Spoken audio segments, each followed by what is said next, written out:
आप देख रहे हैं न्यूज़ फीवर, सबसे पहले और सबसे तेज खबर, और ये है mahindraguru.com the Brahmastra for success. आइए चलते हैं आज की पहली सुर्खी पर। जो पहली सुर्खी है वो एक आज की जो सबसे बड़ी शब्दावली है या फिर कहें सबसे बड़ी जो सुर्खी खबर है वो है जियो स्पेशल बिल। अब जब से ये बिल पारित हुआ है तब से पाकिस्तान ने विरोध किया है इस बिल का यूएन के अंदर।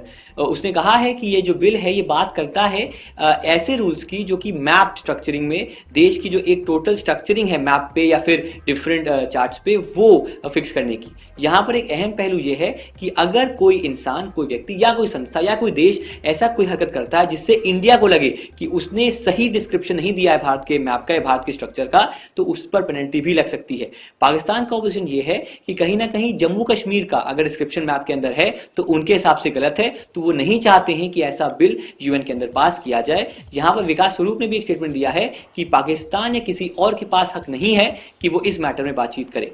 चलिए बढ़ते हैं अगली सुर्खी पर। भारतीय स्टेट बैंक ने अपने 5 सहयोगी बैंकों को खुद में विलय करने की प्रक्रिया शुरू की। इस विलय के चालू वित्त वर्ष के अंत तक पूरे होने की संभावना है। मंगलवार को हुई एसबीआई बोर्ड की बैठक में इस संबंध में विचार किया गया और भारतीय महिला बैंक के खुद में विलय करने की बात की गई। स्टेट बैंक ऑफ इंडिया का आप एक बहुत ही इंपॉर्टेंट कदम मान सकते हैं इस चीज को लेकर। इस पे बहुत दिनों से विचार विमर्श होता आया है और इस न्यूज के अंतर्गत अगर हम एग्जाम के पॉइंट ऑफ व्यू से, दृष्टिकोण से कोई बात पे हमें ज्यादा ध्यान देना चाहिए तो हमें उसके एसोसिएट बैंक्स जो हैं उनके बारे में पूरी नॉलेज होनी चाहिए। आइए हम दूसरी खबर की तरफ बढ़ते हैं। सरकार ने राजकोषीय जिम्मेदारी एवं बजट प्रबंधन कानून एफआरबीएम 2003 की विस्तृत समीक्षा के लिए 5 सदस्यीय समिति का गठन किया है। पूर्व राजस्व सचिव तथा राज्यसभा सदस्य एनके सिंह इस समिति के अध्यक्ष होंगे। यह पैनल राजकोषीय घाटे के लक्ष्यों में बदलाव की संभावनाओं को भी सुनिश्चित करेगा। अगर यहाँ बात करें तो अब जो एक राजकोषीय घाटा है वो एक फिक्स टारगेट नहीं होगा, बल्कि उसका एक रेंज होगा, एक दायरा होगा, जिस दायरे के अंदर ही हमें वो राजकोषीय घाटे को रखना होगा। दूसरी अहम बात यह है कि जो 5 सदस्यीय दल है इसमें कई बड़े नाम हैं, जैसे कि आरबीआई के डिप्टी गवर्नर उर्जित पटेल और जो वर्तमान हमारे चीफ इकोनॉमिक एडवाइजर हैं अरविंद सुब्रमण्यम। तो उम्मीद करते हैं कि अक्टूबर में जब ये अपनी रिपोर्ट पेश करेंगे तो हमें एक नया फिस्कल डेफिसिट या राजकोषीय घाटे का एक तरीका मिले। चलिए बढ़ते हैं अगली सुर्खी पर। लीसेस्टर सिटी के मैनेजर क्लाउडियो राइनरी को एक और अवार्ड जीतते हुए इंग्लैंड के लीग मैनेजर्स एसोसिएशन द्वारा दिए जाने वाला manager of the year award जीता। लीसेस्टर सिटी के जो मैनेजर हैं क्लाउडियो राइनरी, ये दूसरे नॉन ब्रिटिशर बन गए हैं जिनको ये अवार्ड मिला है। जो पहले व्यक्ति थे वो आर्सेनल वेंगर थे।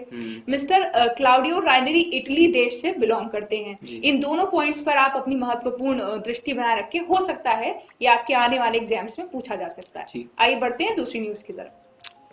ब्रिटिश लेखक जेके राउलिंग को उनकी असाधारण रचनात्मकता और अन्य मानवीय प्रयासों के लिए पेन्स लिटरेरी सर्विस अवार्ड सम्मानित किया गया। अगर इस अवार्ड की बात करें तो कहीं ना कहीं ये अवार्ड पिछली बार दिया गया था सलमान रुश्दी को, और बालकों पर, जो आपके चिल्ड्रन हैं उन पर अगर आप नॉवल लिखते हैं तो कहीं ना कहीं यहाँ एक सम्मान दिया जाता है। अगर आप अवगत नहीं है, जेके राउलिंग जो है वो विश्वविख्यात लेखिका हैं जिन्होंने हैरी पॉटर सीरीज की जो मूवीज बनी है या फिर जो बुक्स बनी है उनका स्क्रीन प्ले और उनका लेखन भी किया है। चलिए बढ़ते हैं अगली सुर्खी पर।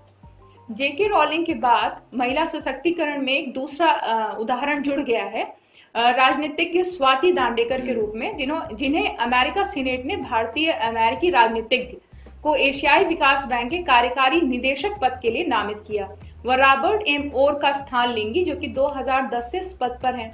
इन्होंने बहुत सारी उपलब्धियां हासिल करी। उसमें से एक महत्वपूर्ण इनकी उपलब्धि है कि 2003 में ये पहली भारतीय अमेरिकी बन गई जो कि lower house parliament of US यानी अमेरिका के लिए जिनका चुनाव किया गया था। आइए बढ़ते हैं दूसरी न्यूज की तरफ।